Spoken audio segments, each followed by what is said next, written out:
It's the VMX show, season 6. Oh, for Christ's sake. Hello, everybody. Hey now. This is NecroVMX. Welcome to the VMX show. Season 6, episode 1. We are officially in the 6th season. Last week we had the E3 wrap-up episode, which was sort of a special, not connected to anything, but here the new season is officially starting. As you'll see, we have a new placard, and it says good for 12 internets. And each of these 12 episodes will be redeemable for 1 internets. I don't know what the fuck I'm saying. I am babbling. I'm very happy to be here. It's also Father's Day, so if anybody out there is a father who's listening to this, happy Father's Day.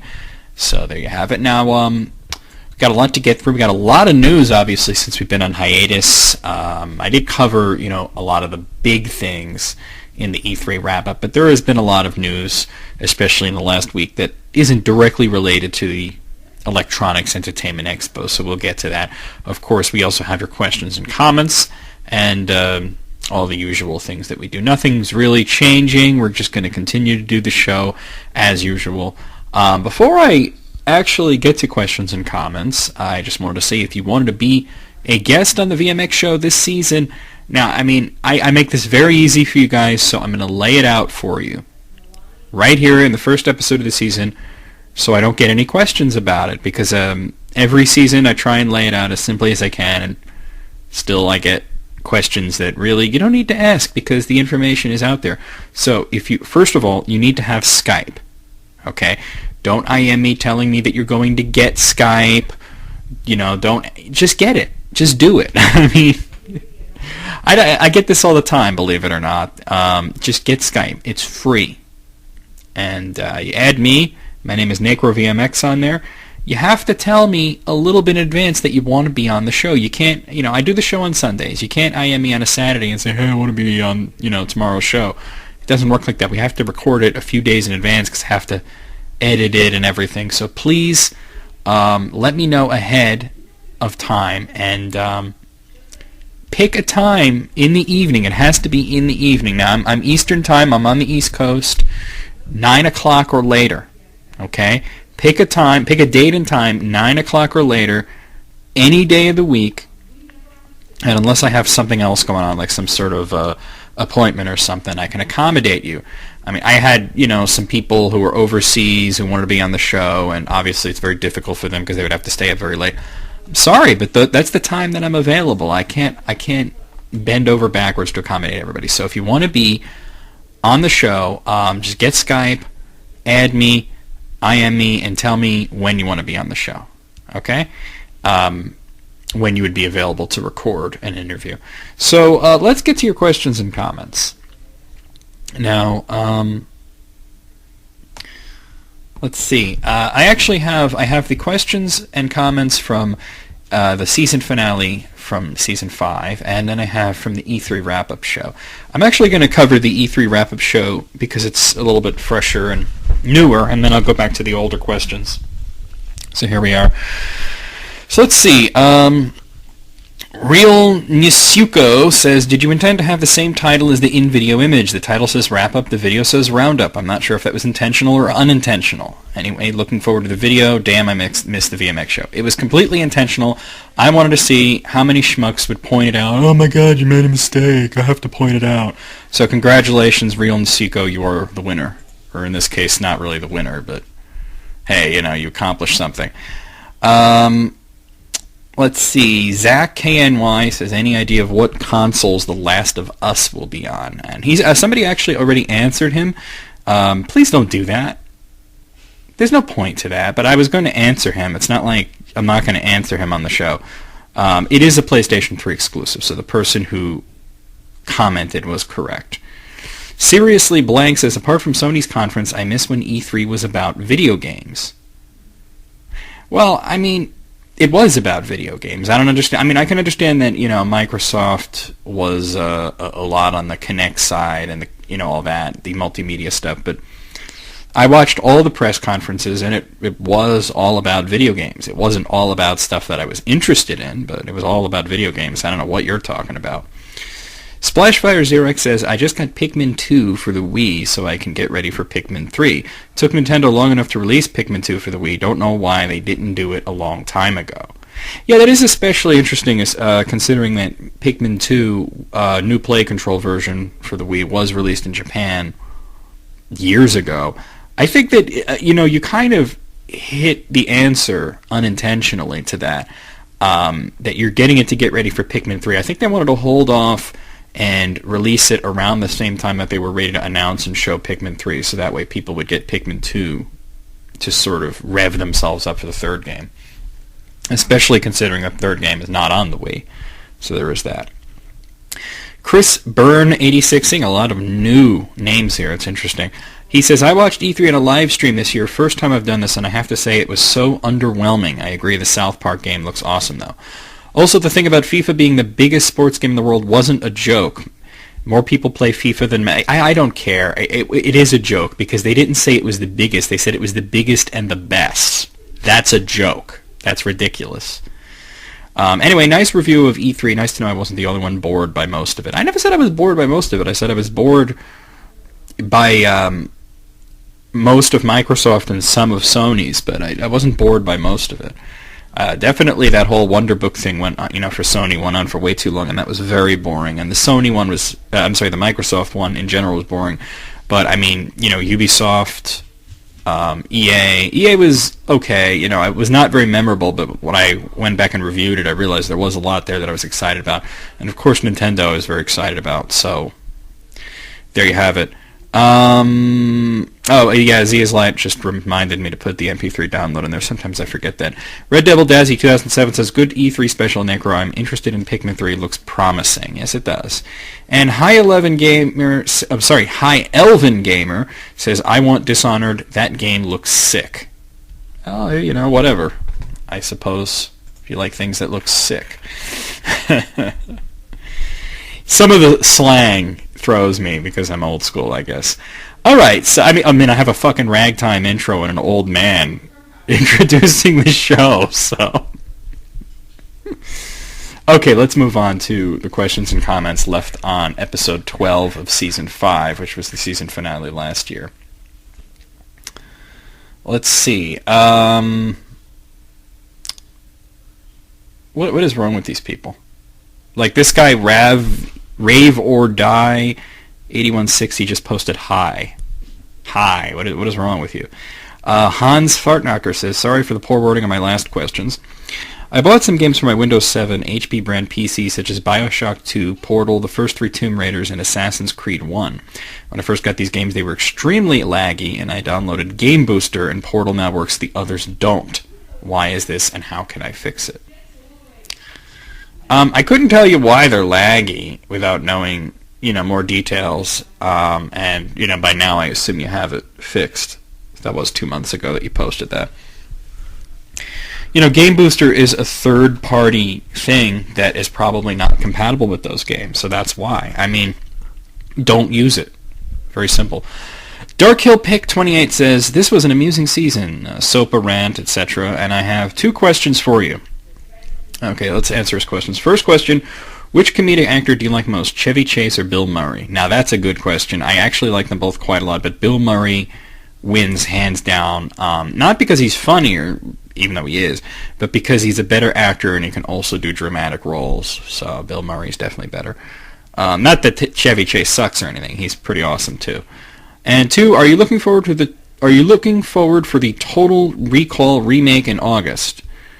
Not really. Yeah, moving on.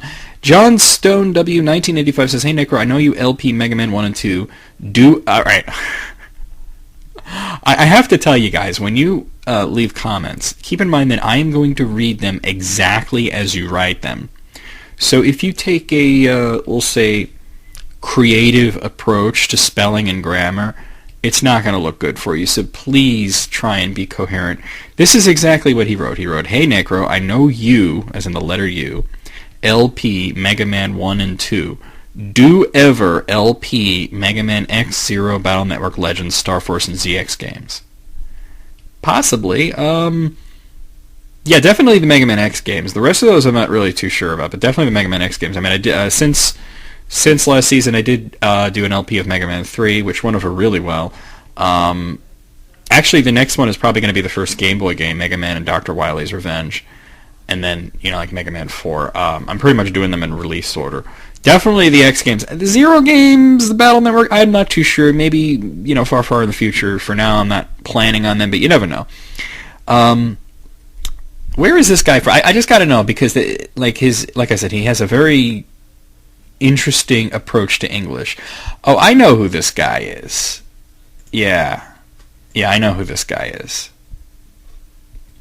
Yeah, he's not from another country. I just think that he's, like, dumb or something. So, I don't mean to insult you, but I've seen your comments, and I always have a hard time reading them because they're just such poor English. All right, moving on. Future Gamer 24 says, "Hey, Nick, a great episode. I got 2 questions. Question 1, what was the saddest thing that ever happened to you?" Well, I'm not going to talk about that on the... I'm not going to bring everybody down like that. You want me to talk about depressing, sad stuff on the show? I'm not going to do that. So, no, I'm not answering that one. And 2, what was the best thing that ever happened to you? Well, that's a little better. That's a little subjective, but I would have to say, meeting Julie at this point, I have to say that. Yeah, let me move on here. All right, let's see. Uber McPhailsaw says, which game do you think was more overhyped? Duke Nukem Forever or Daikatana? Well, definitely Daikatana, because Duke Nukem Forever wasn't really hyped that much. It was hyped back in 1998 and 1999 through about 2001, and then when it just became this hopeless, almost vaporware situation where it seemed like it was never going to come out, I certainly thought it was never going to come out, you didn't hear as much about it. There was a little bit of hype right before release, but I wouldn't say that it was overhyped as much as Daikatana. Daikatana, the magazine ads, John Romero is about to make you his bitch, suck it down, all that, design is law, Ion Storm, all that ridiculous crap. And certainly they played up a lot of aspects of the game that turned out to either be underwhelming or just plain bad, like such as the AI and the, the people that would fight alongside you and everything.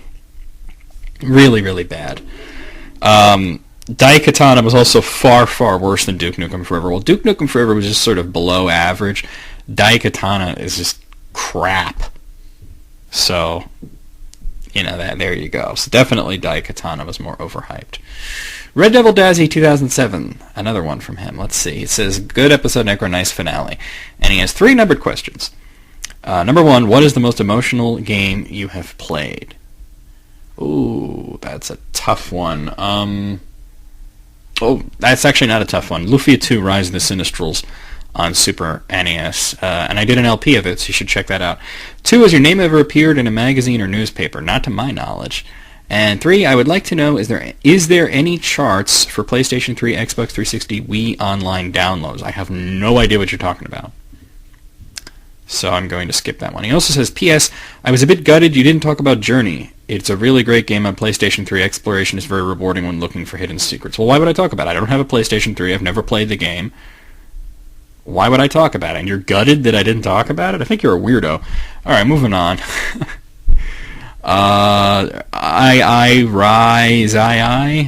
Whatever. This person says, thanks for giving me your best opinion on the price I paid for my DSi. At least you gave me some form of clarity. I don't remember exactly what was said, but I think he got ripped off. I'm not sure. He says, I got another question. PlayStation and Nintendo has been in the handheld business for years now. Sega too with the Game Gear. Wouldn't you suggest at least wonder if Microsoft would enter the handheld genre? It's not a genre, but okay. And release a console. And if so, would you think they would do a great job constructing it and adding competition to the handheld market? I don't think they should do it. Unless they had something really innovative and really special. Breaking into the handheld market, Nintendo has had like a lockdown on that ever since the Game Boy came out. The Game Gear came and went. The Lynx, Turbo Express, Gamecom.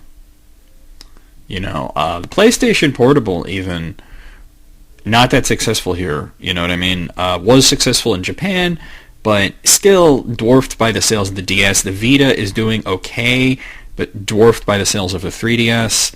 So, it's very difficult to chip away at that, and then for Microsoft to come in. I think Microsoft is doing what they should be doing. I don't think that they should do a handheld system, especially since ever since Microsoft has gotten into the video games industry, they have not been known to do anything that is compact. Look at the size of the original Xbox. The original Xbox controller, which they had to re-release a smaller controller that was made for people with human-sized hands. Even the 360 is very large compared to the PlayStation 3 or the Wii. It has a big controller. It's not as big, but they don't do anything small really. Even their Slim model is bigger than like PS3 Slim or the Wii. So, yeah, I don't know. Their whole design aesthetic is not based around doing things on a small scale. So there you have it. Moving on. The Last Samurai 14 says, "Hey Necro, great episode. What is your favorite leveling and customization system in an RPG?" Well, although I am a huge fan of JRPGs, Japanese role-playing games, and the classics, your Final Fantasies, your Dragon Quests, your Lunars, all that stuff.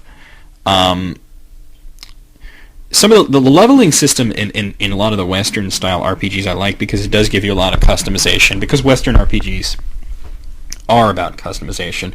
I really like the way that, like the Elder Scrolls handled it and everything, Dragon Age and whatnot. I think Skyrim had an amazing leveling and customization system. I thought that was handled really well. So that's probably my answer for you.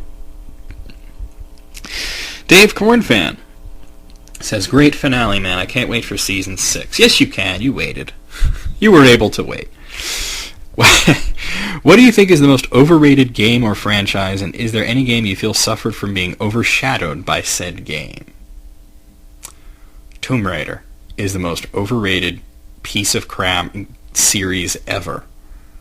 Every time they release a new Tomb Raider, I just say, why are people still buying this? Why are they buying these? They're not any good.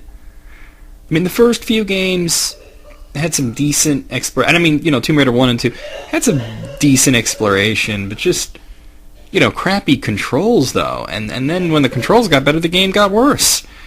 And, I know this new one looks like kind of interesting. It looks like it might actually be fun, but then I just look at it and I say, well, basically the Uncharted series was what Tomb Raider should have been all along, but wasn't. And now they're saying, well, let's rip off Uncharted. So, yeah, I don't know. And I don't know if there was any good games that were overshadowed by Tomb Raider, because I don't think anybody else was really trying to do that with too much success in terms of quality anyway.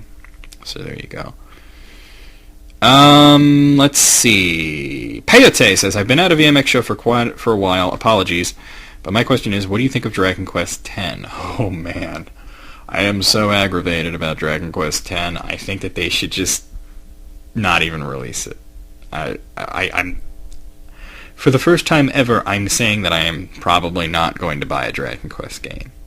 Didn't they learn their lesson from Final Fantasy XIV? Apparently not. I skipped one.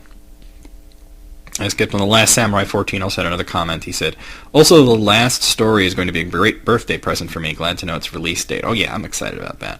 Yusora says, "Hey Necro, if you love Dragon Quest and hate Dragon Ball Z, what do you think of Akira Toriyama's designs, and what do you think of his stories?" Well, I don't know anything about his stories, because I don't deal with that Dragon Ball Z shit.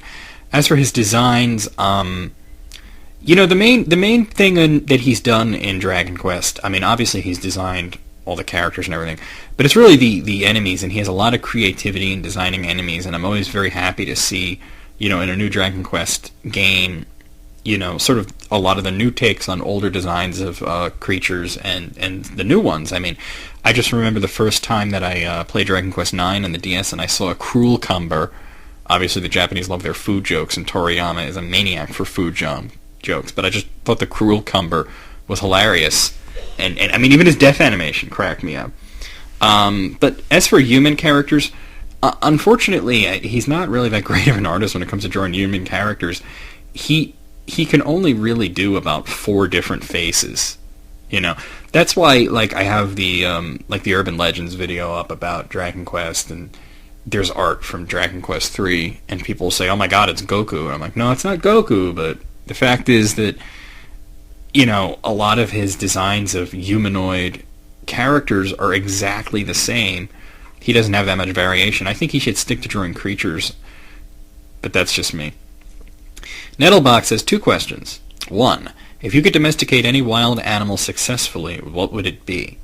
Oh, so you mean like having a wild animal as a pet and having it domesticated and everything? How about a panther? That would be pretty awesome. You just have this gigantic cat, and you're just sitting there, and your giant panther cat is up in a tree. Some asshole comes up to you and starts giving you shit and harassing you, and you just say, "Get him, kitty!" And then this wow, and this panther shoots down from the tree and tackles the guy and rips him up. I mean that's awesome. Plus you're just walking down the street with your panther on a leash. I mean that's just badass. Number 2, who has it easier in life, men or women? Men have it easier. I hate to say, but we just have it easier. I mean, seriously, I mean everything about life, partially due to just our differences in physiology, and partially due to social design. Men in general have it easier than women in life in general. There are some things that women have it easier in, but for the most part, men have an easier time of things than women. Women have it rough. Of course, women live longer, so that's how they get back at us. Moving on. Nen Sandebois, I hope I said that right. He says, question, have you ever made a useful item or engaged in heavy repair of any kind using duct tape as a main or sole basis? Of course I have. If it can't be fixed with duct tape, it's not worth fixing. Moving on. 6 Doom 6 Trooper 6 says, have you heard of Terence McKenna, and if so, what are your thoughts on him or his ideas? I have a feeling that I probably have heard of this person, but the name is not ringing a bell, so I'm just going to look it up real quick here. Terence McKenna and his ideas. Let's see. He's a philosopher.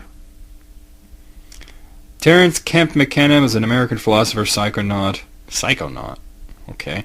Researcher, teacher, lecturer. The origin and Indian alchemy, extraterrestrial. Okay, he's a maniac. There, you have my opinion. The guy's crazy. Larry Inked 64 says, I was trapped in an elevator I think he means once. I was trapped in an elevator for 10 to 16 minutes at my school. The door was stuck. That sounds horrifying. Also with a question. Are you using Google Translate or something to talk to me? I mean, wow. Also with a question. I know you won't answer it for a few weeks, but if you can answer ASAP, that would be fantastic. How do you defuse a bomb? The timer has 30 minutes left, so if you could help me, that would be nice. Wow. Obviously, he's messing around, but that's pretty amusing. I'm just going to move on. Mr. Good Lucky Fish says, hey, Necro, sorry for the late response. I just purchased Chronicles of a Dark Lord, and I have to say I'm impressed. Not only is the game hilarious, but I actually feel like leveling up matters. I got really busy, so I'm not too far in the game, but I can tell it'll be an interesting experience. I'll probably post on an episode of VMX Show when I finish and tell you what I think of it. Thanks for working on a cool game. Well, thank you. It's been 2 months, and I assume you finished it, or at least you're probably well into it. So, yeah, drop me a line on this video and let me know what's going on. Splashfire0x says, hey, Negro, great season. Can't wait for the new one. My question is, when do you think the next Xbox and PlayStation will come out? I think they will come out in either 2014 or 2015. For PlayStation, you're probably right. In 2014. For Xbox, I think it'll be sooner. I think it'll be next year. I'm actually going to be talking a little about that in the news. So hang tight on that one. Mr. Bang Bitch, that's actually his name. When you choose your name, I mean, just think about it a little. Think, is this going to be incredibly humiliating for me in the future? And then if the answer is maybe, then don't pick that name. He says, should the ambiguously gay duo get their own comic book title? That would be great. I haven't seen those two. Gary and Ace, they were on Saturday Night Live, and also, was it Sunday Movie Funhouse? Saturday Movie Cartoon Funhouse, something like that. There was a spin-off. And I thought they were really, really funny. I mean, I used to laugh my ass off at the ambiguously gay duos. Definitely. I would definitely say that they should get their own comic book title. Bring the ambiguously gay duo back. They were funny as hell. Okay, so moving on. I fuck like an animal. Now that's not an embarrassing. That's an awesome scream. He says, if a game was made about your cock, what genre do you think it would be? I'm thinking first-person shooter.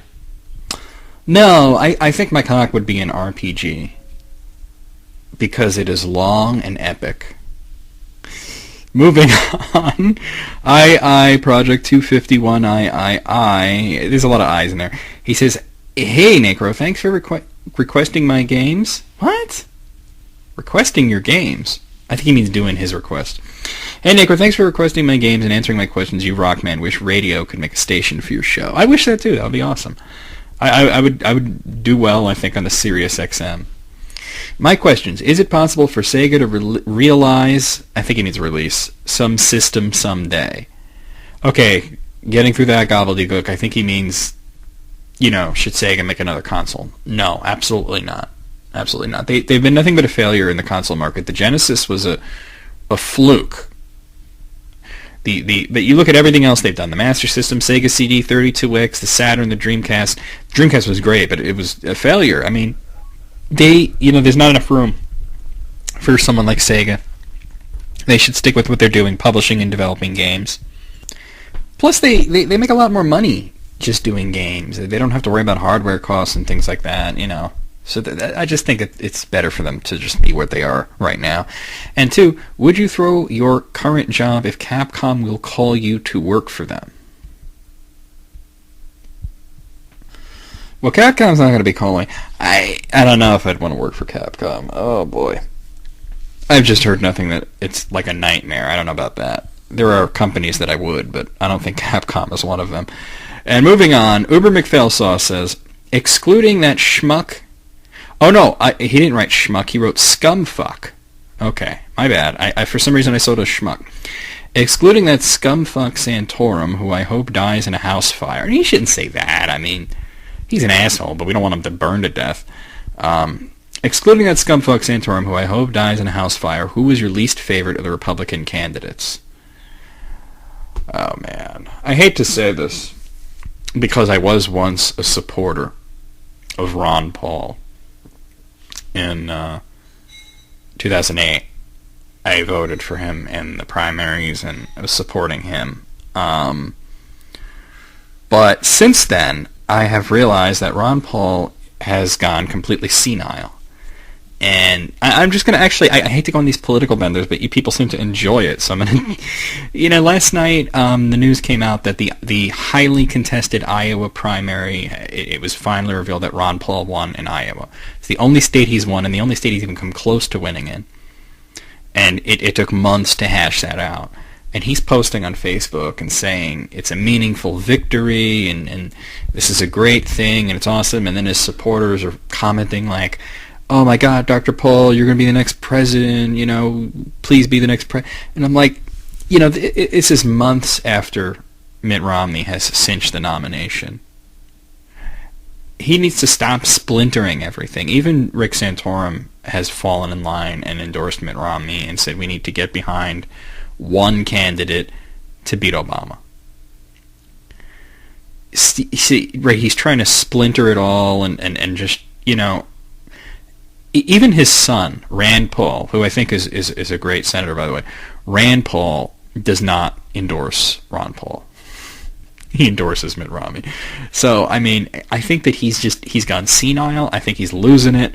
I think he had some great ideas. He was weak on foreign policy. He was weak on a lot of things.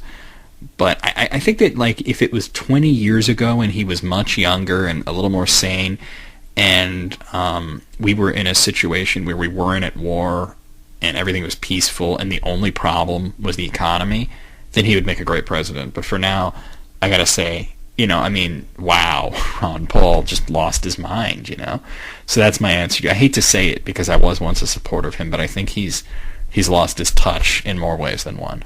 So, okay, let's move on to the news here. Now, we do have some interesting things to get through. I wanted to talk about BioShock Infinite, which was going to be coming out this October, and actually the original news story was just about one of the enemies in it called the Siren, which goes around singing an eerie song and reviving dead enemies, kind of like the Archvile from Doom 2.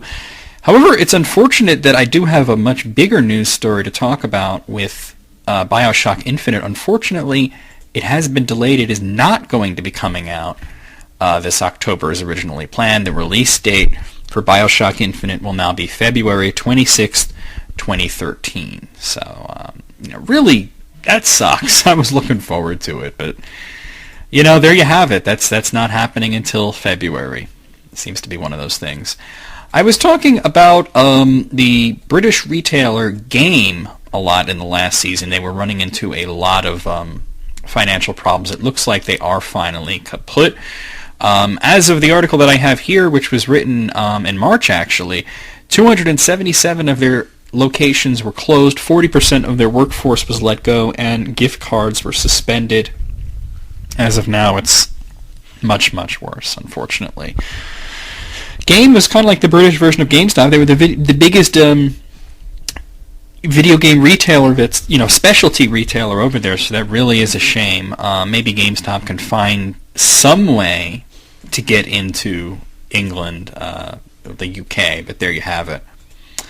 There was a flaw in the initial shipping of the PlayStation Vita that allowed homebrew games and pirated games or whatever. There was some sort of piracy loophole. This has been closed by Sony. So there you have it. It was allowing people to download things off the Vita store for free. It was allowing all sorts of hacks and exploits, running pirated games, running pirated PSP games even. So there you have it. But that has been fixed by Sony. Some news coming out of Atlas. Actually, I have two news stories about Atlas. One is that their sweet, sweet PSP games are now cheaper. So all Atlas games, if you've been looking to get any of them, they are now cheaper than they used to be. So they're really trying to get people to get those. They're calling it the revitalized, but because of Vita, when the Vita was released, they decided to drop the price of several of their PlayStation portable games on PSN, for sale, I assume for downloads on the Vita. For example, Persona's $20, Persona 2 $30, Persona 3 $20, Riviera for $10, Igdra Union is now $10, Nights in the Nightmare now $15, Hezix Force you can get for $15, Kenka Bancho Badass Rumble you can get for $15, Crimson Gen Saga for $15, and Class of Heroes also $15. So, these changes were permanent, so it's not like it was a big sale that you missed out on, so I want to let everybody know about that. Moving along, Sega is in trouble, or they were when I copied the article down, but Sega is running into some financial trouble. They're cutting jobs in the United States and Europe to restructure. Now, I do have an update to this. Here is Sega of America's full statement regarding the restructuring. Due to the challenging economic climate and significant changes within the interactive gaming industry, Sega has made the decision to consolidate its publishing business in order to focus on developing digital content and driving its existing IPs such as Sonic the Hedgehog, Total War, Football Manager, and the Aliens franchise. This realignment of the business around existing and digital IP is a necessity to ensure that Sega continues to invest in enhancing its digital business offering while reducing its reliance on traditional packaged goods.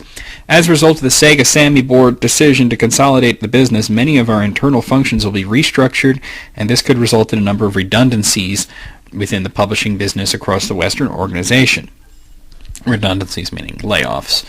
Moving on, the company will be entering into a restructure phase to reflect the unprecedented change in our industry and to move the company forward appropriately. The changes will position Sega as a content-led organization, maximizing sales with a strong and balanced IP portfolio across both packaged and digital distribution. The management team are confident that the proposed restructure will benefit the company and make it fit for purpose within the changing nature of the industry over the coming years. So, to cut through all the gobbledygook, basically what they're saying is they're going to be doing less publishing of other developers' games. They're going to be concentrating more on developing games. Unfortunately, they're going to be sticking to what they know and, doing more Sonic, Football Manager, Aliens, the same old crap, and they're going to be concentrating, obviously, more on digital downloads and DLC and stuff like that than having traditionally packaged games, which is a shame, but, that's what the economy has forced them into. Let's see, moving along. You guys probably know about the announcement of the first major DLC expansion for The Elder Scrolls V Skyrim, which is called The Elder Scrolls V Dawnguard, which introduces new kinds of vampires, the Dawnguard, which is the Vampire Hunters Guild to join, or you can join the vampires, become a monster, transform into flocks of bats. It looks all pretty epic, and is probably going to make me go and boot up Skyrim again. But if you want to get your hopes up a little much, well, don't get your hopes up too much. But you can, if you signed up for beta access to the first expansion, you might want to check your email. Bethesda has been sending out invites. Not everybody, it's just like a few that they chose. So, check your email, check your spam folder. You might be able to check out Dawnguard early on, being part of the beta testing team. So that's pretty cool. Let's see. Here's my other news story about Atlas. If you pre-order Persona 4 Arena, which is the fighting game based on Persona 4, you will get the soundtrack. That's pretty standard for Atlas published games. They always have such great, bonuses for people who pre-order, or even people who buy it early.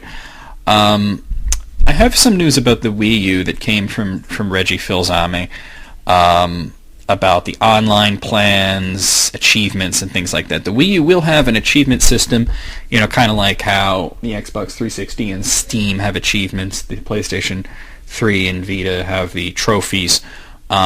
It will not be mandatory, though. There will be, here's the quote from Reggie. It says, once you start getting into game-specific achievements, that's developer-driven. So it's not going to be something that every game is going to have. It's going to be up to the developer, the publisher, independently. The online system will use friend codes, but it is not the existing friend code system, according to Reggie. He says you'll be able to identify people as friends and have a certain level of interaction versus a different level of interaction for the more general population. The method by which you identify someone as a friend is a lot simpler than what's happening today with friend codes. So he doesn't go into too much detail, but basically he's saying that they will have friend codes, but it won't be the restrictive system set in place by the Wii and DS currently. And interesting, the content filtering system, he also went into it briefly. Basically, there's not going to be an automatic content filtering system for, like dirty language, that kind of stuff, but there will be the ability to flag messages, kind of like what YouTube does. You'll be able to flag something as inappropriate, and then Nintendo will take a look at it and decide whether or not they want to step in. So that's what's going on with some of the online plans for the Wii U and everything. Now, in the E3 wrap-up/roundup show, I did talk a little bit about New Super Mario Bros. 2 and how there's such a huge thing about coins in the game. Apparently, there's a very good reason for this. They're trying to change up the whole gameplay aesthetic. And, basically the coins used to be just trying to, make a path through the level, and you'd get through the level, kill the enemies. But this is a huge thing. And New Super Mario Bros. 2 increases the importance of coins. There is a running count of how many coins you've collected throughout your whole game. And coins are everywhere. It's going to be all over your mind. It's just literally there's going to be coins everywhere. I talked about the gold and fire flower and everything. So apparently it's almost like a Wario game with the greed sort of, the avarice motif that they've given it, and collecting coins. I don't know if this is used to unlock things or everything, but Nintendo has hinted that there may be something more to this than just collecting the coins and extra lives or anything, that there's a running tally of the coins you've collected throughout the entire game. And I think that really, like I said, it does remind me very strongly of the Wario games, which are a lot about collecting coins. So there you have it. Retro Studios had done a great job reworking the Metroid series when they created Metroid Prime. and they recently reworked the Donkey Kong Country series to Donkey Kong Country Returns, also a big success, and they did Mario Kart 7, so Retro Studios seems to be the people that Nintendo have gone to develop some of their long-standing IPs. Well, a lot of people have asked the question, will Retro Studios ever develop a Zelda game? And they said they would love to. They just don't have the time right now. Here is a quote from, well, it doesn't say exactly who it's from, but it's somebody who, oh, actually, this is a quote from Shigeru Miyamoto. He says, in terms of them working on a Zelda, it's not out of the question, certainly, for them to work on an entire Zelda game amongst themselves. So there you go. Traditionally, I think that the Zelda team has always had a close contact with anyone who's worked on a Zelda game. If you were going to have that happen in the U.S. at Retro, that would be kind of difficult for them to be able to coordinate. And he's also stated that Retro is kind of busy, saying that they, that he would have to move to Texas to overlook the game. I mean, he's half joking when he said that. Retro Studios said, Retro is very busy right now, but I'm afraid I can't say, oh, that's Miyamoto again. Retro Studios is very busy right now, but I'm afraid I can't say exactly what that is. So they are working on something, possibly for Nintendo, so that is the news regarding them. More news about the Wii U, actually. Apparently, free-to-play games and microtransactions will be allowed on the Wii U, even though Nintendo is not nuts about it and the whole concept of it. Here is a quote from Satoru Iwata. Says, "We have designed the system from a technical standpoint to allow developers to freely take advantage of things like free-to-play and microtransactions." So there you have it. Also, the 3DS was recently updated. That will allow DLC. So it looks like, things are going along in that direction for the 3DS as well. So there you go. Let's see. Let's move on. Final Fantasy III is going to hit the PlayStation Portable now. I don't have too much news on this. There was there's a trailer out there, but it really there's no information. I mean, it shows sort of the same cutscenes that were in the DS version of Final Fantasy III. I don't know if this is basically the same thing as the DS version or an updated version of it, or if it's going to be a 2D version, kind of like the PSP versions of Final Fantasy 1, 2, and 4. Notice it's kind of skipped over 3. So I kind of hope it's a 2D one. I definitely picked that up. So there you go. Limbo, the indie game about the little boy running from the spider and the creepy natives and all that shit, is getting a sequel. Give me a second here. Things are moving a little slowly. Here we go. Yeah, Limbo is getting a sequel. Playdead is working on it. Apparently, right now it's under the working title Project 2, and will be coming out for PlayStation 3, Xbox 360, PC, and Mac. It will follow a boy's struggle against evil forces trying to take over the world through questionable experiments on human bodies. It is a 2D platformer set in a 3D world, and it will be in color, though from the screenshot that I'm looking at, it looks like the colors are, very muted, and it looks, more like Limbo. It looks very dark and whatnot, so there you have it. The developer Playdead received £1 million from the Danish government to work on the game, so apparently they've been working on this since 2010, and so it's been in production for 3.5 years, and it's not coming out anytime soon. The estimated launch is sometime in 2014. So if this game is not great, this could be another Daikatana here. Who knows?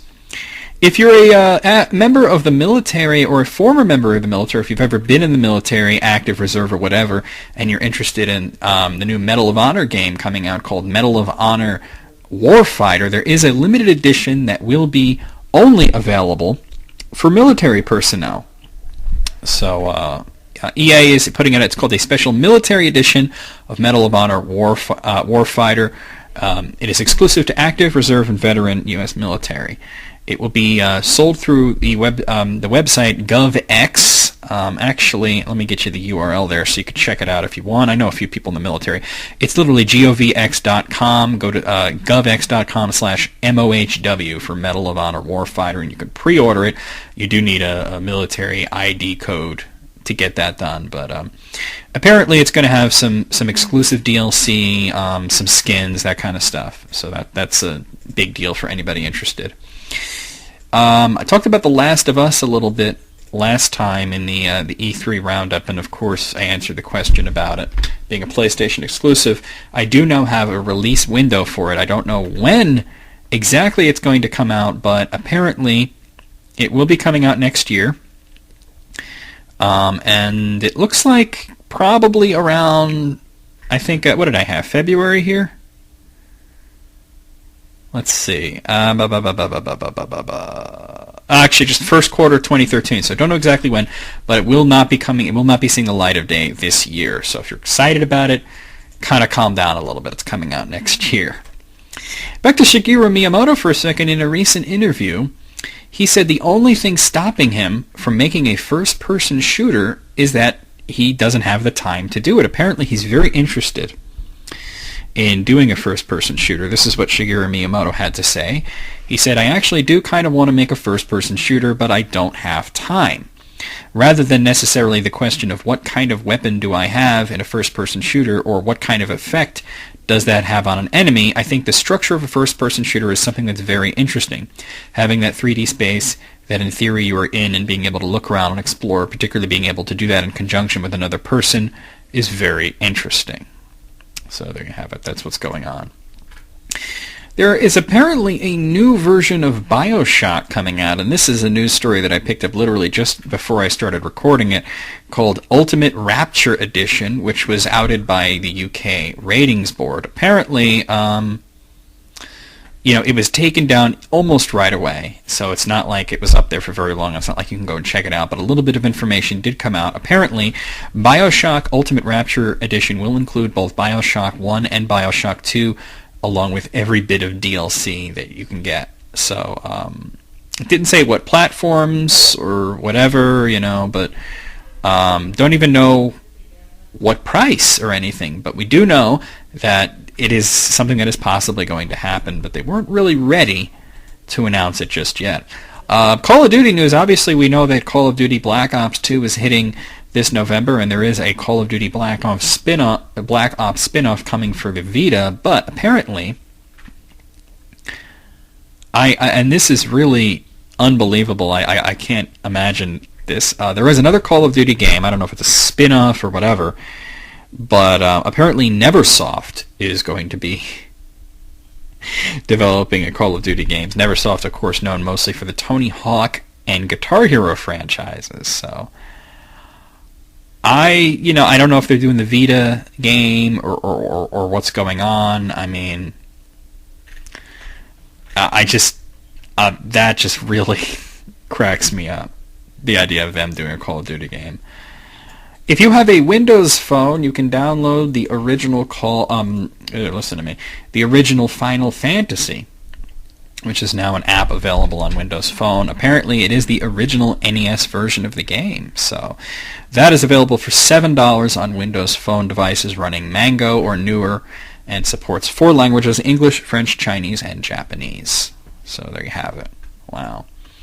In my final news story, I want to talk about the next Xbox console. Now, of course, we don't know anything about it, and you will never hear me refer to it as an Xbox 720. I refuse to call it that unless it's actually announced. A lengthy business document, 52 pages, I believe it, 56-page document, was leaked out to the internet, which claims the next generation Xbox will come out sometime next year. It claims it will be $300, and it will come bundled with a new version of the Kinect, which they're currently calling Kinect version 2.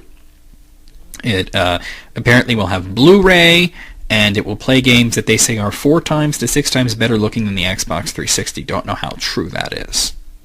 But, yeah. There's some charts on here. It's kind of interesting. I mean, they have business needs and competitive threats. They say that Generation 7 Xbox 360 console business will decline next year. New threats are coming from Apple TV and Google TV. Generation 8 consoles will launch from Sony and Nintendo over the next year. And they also list the limitations of the current hardware, the Xbox 360 and what they call the Kinect version 1. No full fidelity AAA games plus Kinect version 1 sensor.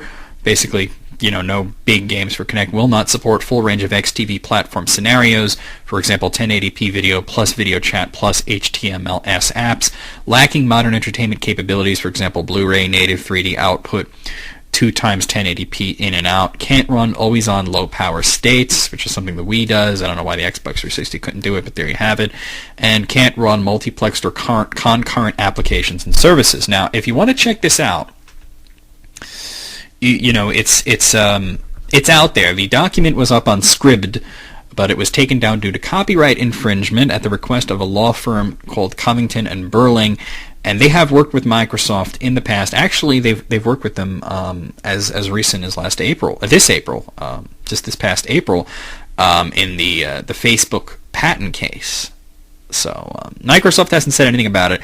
We don't know if this is real or not. So it is out there. But I can see them doing this. They want to do it in 2013. Don't know how true it is, but it is a strong rumor, and you can probably get that document out there. It's a 56-page business document. You can probably get your hands on it if you try real hard. So there you have it.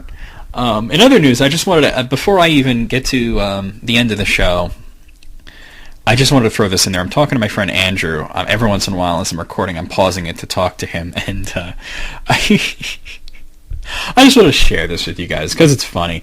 I was telling him about how we recently moved the cable modem and router, which is much closer to me than it used to be.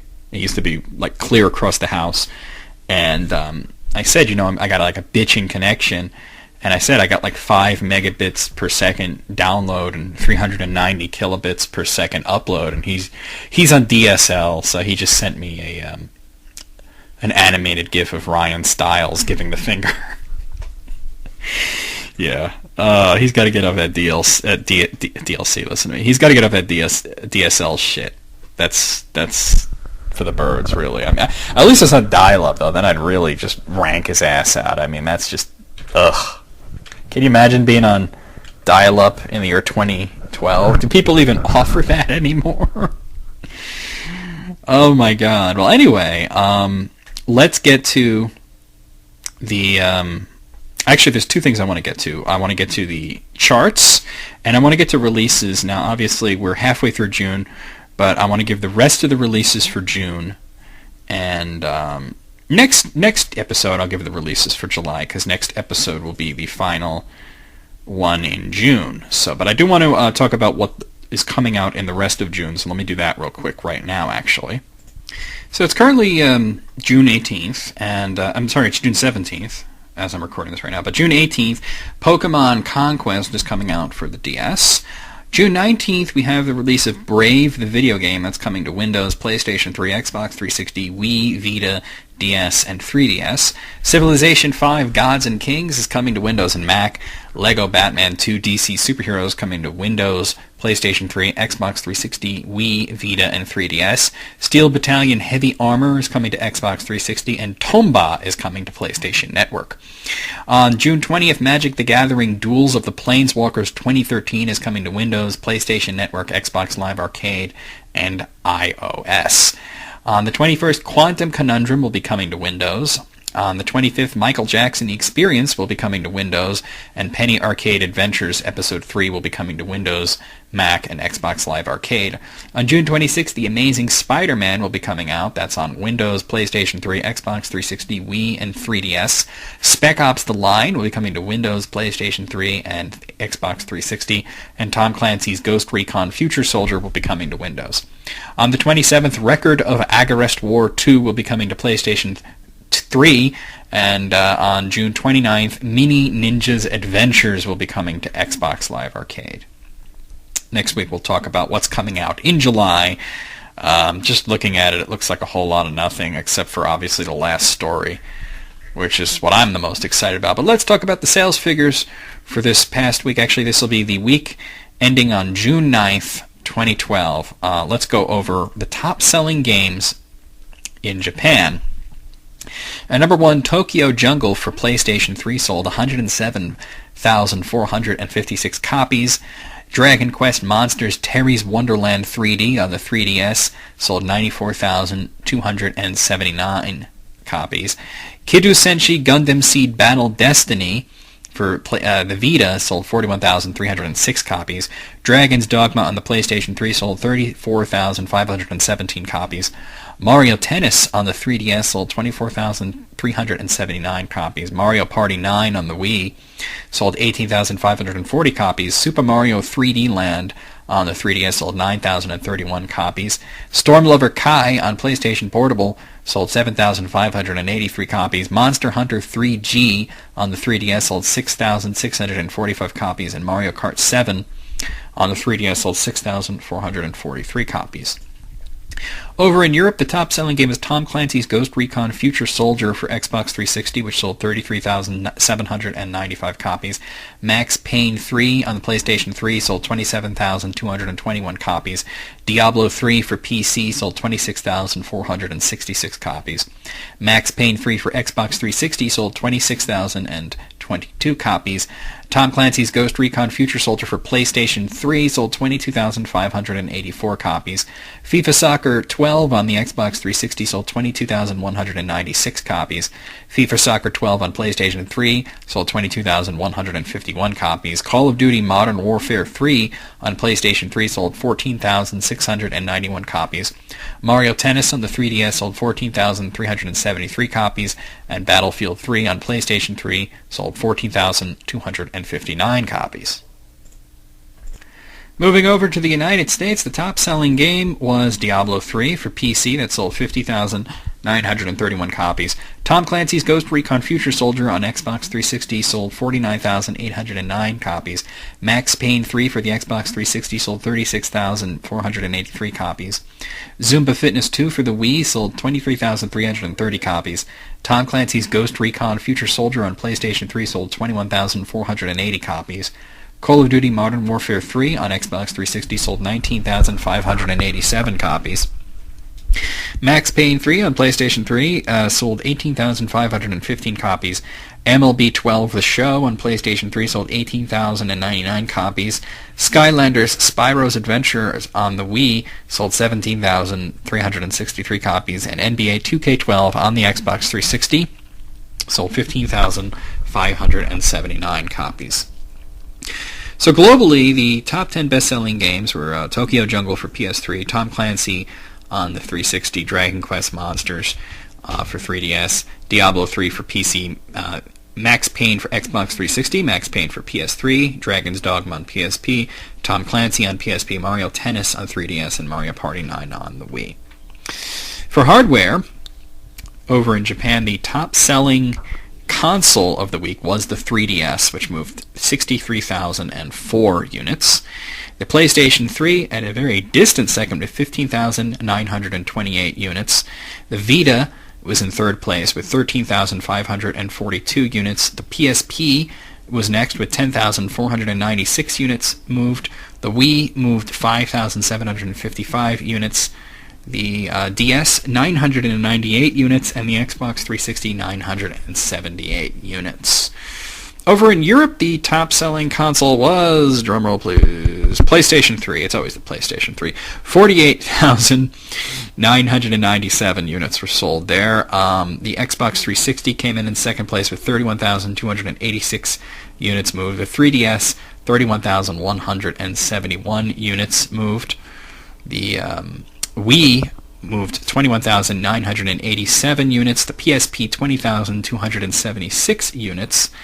The Vita, 17,761 units. The DS, 13,063 units. And in America, the top-selling console was, as you would probably expect, the Xbox 360, which moved 48,046 units. In second place, the PlayStation 3 with 38,569 units. In third place, the 3DS with 33,040 units. After that, we have the Wii at 18,618 units. Oh, I'm sorry, no, the DS before the Wii. The DS, 21,807 units. Then the Wii at 18,618. The Vita at 14,389, and the PSP at 3,694. Meaning globally, the big winner was the 3DS, followed by PlayStation 3, Xbox 360, Wii, Vita, PSP, and DS. So there you have it. That is the show for this week. Leave me your questions and comments. You can email them to me. You can PM them to me. You can leave them on my channel, or you can leave them on this video. It's easiest to just leave them on this video. So try and do that if you can. If you want to be a guest, well, I talked about that earlier. You know what to do. VMX out.